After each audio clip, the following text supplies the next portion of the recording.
Hi, I'm Roxiano, founder of Roxiano Creations, and I'm here to talk to you about responding to criticism.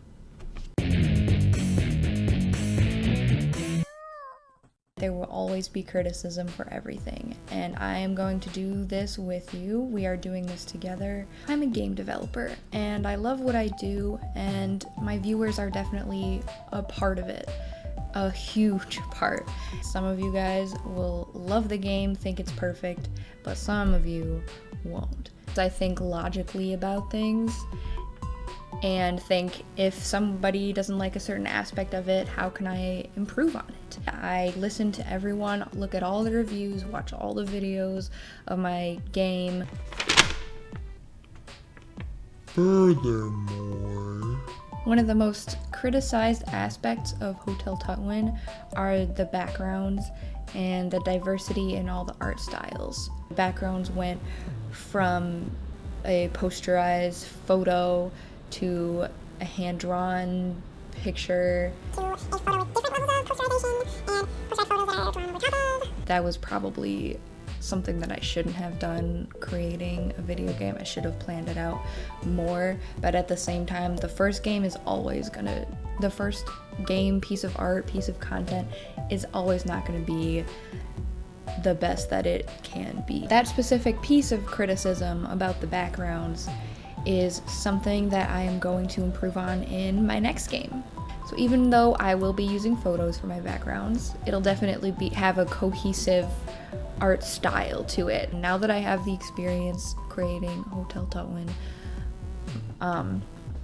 I can create the next one better. And that's what accepting criticism is all about. That is a huge part of it. I know people are more likely to see negatives than positives, but it shouldn't be that way. You should know that you've done a good job by getting your stuff out there. You should know that you are on the right track. If people are interacting with you and giving criticisms, that's a good thing. You don't have to listen to every criticism, okay? Some things that people will criticize you about are things that you can't change, and that's okay. Pick out what things you think would make sense to listen to and to change, and go from there. A lot of stuff has been super helpful, and I am thankful for that. Except for this one review, which read, and I quote, "Nah, you're not helping anybody."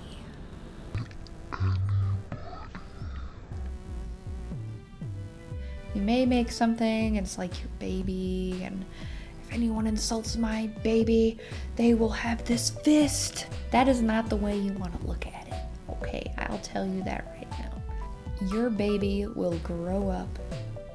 It will be just fine. It will grow with you. That was a weird way to describe that. Like, your talent that you used to create the thing you created, your baby, is going to grow. And soon, your baby won't be your baby anymore. It was a stepping stone. A stepping stone to get to the best and most talented you there can be. Another major criticism I received in my first video game was about the story and the tone in the story. It went from being comedic to serious, to scary to not scary at all. Mainly it was more of a comedy, I think. Sudden, all of a sudden death, like randomly. It's a fun, game that is kind of cringy. And I'm going with it. That's a brand. It was a stepping stone. A stepping stone to get to the best and most talented you.